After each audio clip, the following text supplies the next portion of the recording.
Taste the Daily.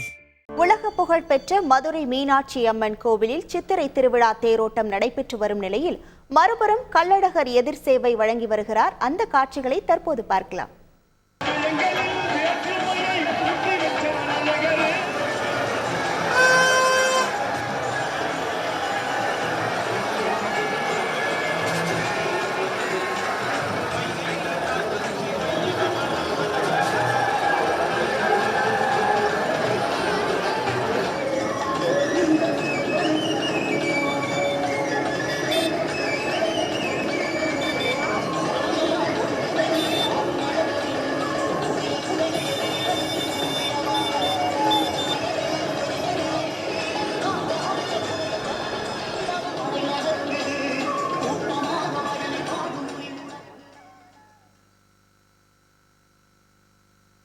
கூடுதல் தகவல்களோடு இணைகிறார் செய்தியாளர் ஜெகநாத். வணக்கம் ஜெகநாத். சித்திரை திருவிழாவின் அடுத்தடுத்த நிகழ்வுகள் என்னவாக உள்ளது, விவரங்கள் என்ன?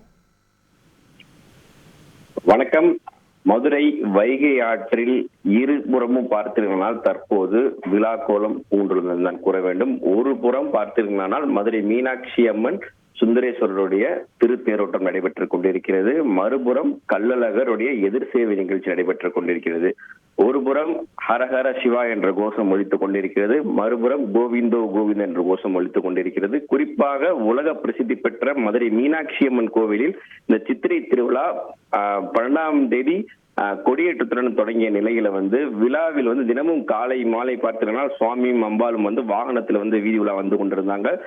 குறிப்பாக இதுல முக்கிய நிகழ்ச்சியாக பார்க்கும்போது திக்கு விஜயம், அது மட்டும் இல்லாமல் மீனாட்சி அம்மனுக்கு திருக்கல்யாணம் நடைபெற்றது. இதன் தொடர்ச்சியாக பார்த்தீங்கன்னா தற்போது திருத்தேரோட்டம் வெகு விமர்சையாக நடைபெற்றுக் கொண்டிருக்கிறது. குறிப்பாக மதுரையில் உள்ள 4 மாசி வீதிகளிலும் பார்த்தீர்களானால் தற்போது குறிப்பாக சுவாமியும் அம்மனின் திருத்தேரானது மதுரை நகர வீதிகளான இந்த கீழ மாசி வீதி, தெற்கு மாசி வீதி, மேல மாசி வீதி, வடக்கு மாசி வீதிகளில் வலம் வந்து கொண்டிருக்கிறது. இங்கு ஆயிரக்கணக்கான பக்தர்கள் தற்போது தேரை வடம் பிடித்து இழுத்துக் கொண்டிருக்கிறார்கள் என்று தான் கூற வேண்டும். இது ஒரு புறம் நடந்து கொண்டிருக்கிறது.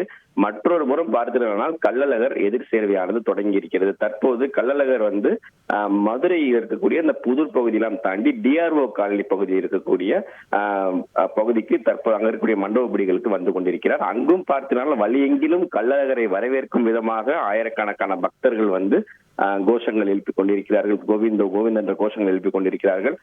குறிப்பாக இந்த 108 வைணவ ஸ்தலங்களில் ஒன்றானது மதுரை மாவட்டத்தில் இருக்கக்கூடிய அந்த அழகர் கோவில். இந்த கோவிலில் பார்த்தீர்களானால் 1ஆம் தேதி கொடியேற்றத்துடன் அந்த திருவிழாவும் தொடங்கியது. நேற்று பார்த்தீர்களானால் அந்த மண்டுக முனிவர் சாப விமோசனம் அளிப்பதற்காக தங்க பல்லக்கில் அழகர் மலையில் இருந்து நேற்று மாலை மதுரையை நோக்கி புறப்பட்டார் அழகர். பின்னர் அப்பன் திருப்பதி, கல்லந்திரி, கண்ணனேந்தல் வழியாக வந்த கள்ளழகர் தற்போது மதுரை மாநகர் பகுதிக்குள் காலை 3 மாடி பகுதிக்குள் வந்திருக்கிறார். கண்டாங்கி பட்டுடுத்தி தங்க பல்லக்கில் எழுந்தடைய கள்ளழகருக்கு பிரம்மாண்டமாக எதிர் சேவை வரவேற்பானது கிடைக்கப்பட்டிருக்கிறது. மேலும் இங்க இருக்கக்கூடிய பக்தர்கள் எதிர் சேவையின் போது இந்த கருப்புசாமி வேடங்கள் இட்டு ஆடல் பாடலுடன் வரவேற்று வந்து கொண்டிருக்கிறார்கள். தற்போது மாநகர் பகுதிக்குள் நுழைந்த கள்ளழகர் மனம் குளிர்வித்து வரவேற்கும் வகையில் தோள்களில் இந்த தண்ணீர்களை பீச்சி அடிப்பது போன்ற அனைத்தும் பக்தர்கள் செய்து கொண்டிருக்கிறார்கள். இந்த நிகழ்வானது இன்று இரவு வரையும் பார்த்தீங்கன்னா இந்த கள்ளழகர் எதிர் சேவை தொடங்கும். மதுரை மட்டுமல்லாமல் மதுரையை சுற்றி இருக்கக்கூடிய மாவட்டங்களில் இருக்கக்கூடிய பக்தர்களும் பார்த்தீங்கன்னா பல்லாயிரக்கணக்கான லட்சக்கணக்கான பக்தர்கள் இந்த மதுரையில் ஒன்று கூடுவார்கள். நாளை காலை பார்த்தீங்கன்னா கள்ளழகர் வைகை ஆற்றில் எழுந்தக்கூடிய நிகழ்ச்சி நடைபெறொட்டி மதுரையை சுற்றி பார்த்தீர்களால் திருவிழா கோலம் பூண்டுவதால் தற்போது மதுரையே குலுங்க பார்த்தீர்களால் அனைத்து மக்களும் இந்த திருவிழா கோலத்தில் இருக்கிறார் என்றுதான் கூற வேண்டும். உங்கள் முழு விவரங்களுக்கு நன்றி ஜெகநாத்.